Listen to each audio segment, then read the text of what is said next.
56,000 చిల్లర ఉద్యోగాలు గత సంవత్సరంలో కాంగ్రెస్ పార్టీ హయాంలో వచ్చినాయి. అంతకుముందు ఇక్కడ ఇచ్చిన దాఖలాలు ఉన్నాయా? గ్రూప్ 1, గ్రూప్ 2, గ్రూప్ 3, గ్రూప్ 4 పరీక్షలు పెట్టాలన్న చిత్తశుద్ధితోటి ఎంత ప్రెజర్ వచ్చినా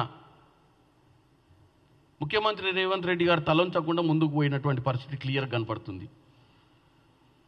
ఇవాళ 7 లక్షల కోట్ల అప్పు చేసి రాష్ట్రాన్ని ప్రతి నెల 6,000 చిల్లర కోట్లు వడ్డీలే కట్టాల్సిన పరిస్థితి వచ్చినా కానీ రాష్ట్రాన్ని గాడిలో పెట్టాలన్న ఆలోచనతో ముందుకు పోతుంది కాంగ్రెస్ పార్టీ ప్రభుత్వం.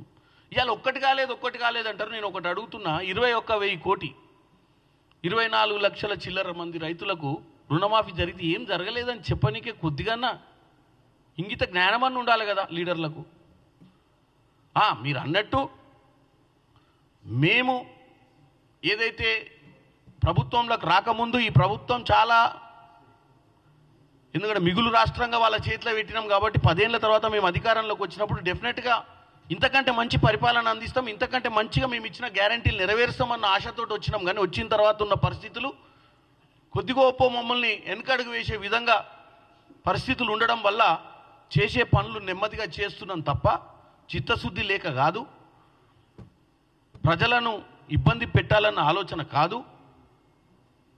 మేము ప్రభుత్వంలోకి వచ్చి ప్రజల్ని మర్చిపోయే ప్రయత్నం కానీ ప్రజలు మమ్మల్ని గెలిపించిన విషయాన్ని గుర్తు లేక మేము పనులు చేస్తలేమనే విషయాన్ని ఏదైతే ఈరోజు బీజేపీ నాయకులు చెప్పాలనుకుంటుర్రో వాళ్ళ క్లియర్ కట్గా చెప్తున్నా. ఈరోజు ప్రతి విషయంలో కూడా కాంగ్రెస్ పార్టీ ఇటు ఉద్యోగాలు ఇచ్చే విషయంలోనైనా, ఇటు రైతుల విషయంలోనైనా, ఇటు రాష్ట్రానికి ఈరోజు ఈ మధ్య కాలంలోనే దావోస్ లాంటి వరల్డ్ ఎకనామిక్ ఫోరంలోకి వెళ్ళినటువంటి పరిస్థితి ఉన్నా కూడా అక్కడికి వెళ్ళినా కానీ మన రాష్ట్రం గురించి మనం ఏం బాగు చేసుకోవాలన్న ఆలోచనతోటే ముందుకు పోతున్నాం. మీ బ్రహ్మాండమైన పాలనలో మొన్ననే ఒక పుల్లల గోపిచంద్ అని చెప్పి ఒక టైమ్స్ ఆఫ్ ఇండియాలో చెప్పిండు, పైసలు ఉన్నాడు తప్ప ఈ దేశంలో ఎవడు ఆటలు ఆడడానికి లేదు, ఆటలు ఆడితే ఆగమైపోతారు, ఆడకూర్రి అని చెప్తుండు ఆయన. పుల్లల గోపిచంద్ అంటే మనం ఇంతకుముందు అర్జున అవార్డు, ద్రోణాచార్య అవార్డు, పద్మభూషణ్ ఇచ్చినటువంటి వ్యక్తి ఇవాళ భారతదేశంలో స్పోర్ట్స్కి మనకు ఉన్నటువంటి, అంటే మీరు చెప్తున్నారు కదా బ్రహ్మాండమైన పాలన అందిస్తున్నాం సెంట్రల్లో ఉండి, మా నరేంద్ర మోడీ ఇక్కడ ఏం కావట్లేదు. ఇవాళ రేవంత్ రెడ్డి గారు ఒక స్పోర్ట్స్ యూనివర్సిటీ పెట్టాలని సౌత్ కొరియాలో సియోల్తో ఒక యూనివర్సిటీ తోటి అగ్రిమెంట్ చేయించుకొని ఇక్కడ ఉన్న టాలెంట్ని ఎత్తుకాలని చెప్పి ఇవాళ రేవంత్ రెడ్డి గారు ముఖ్యంగా మీరు చూసినట్టయితే చాలామంది క్రీడాకారులను ప్రోత్సహించే ప్రయత్నం చేస్తున్నారు.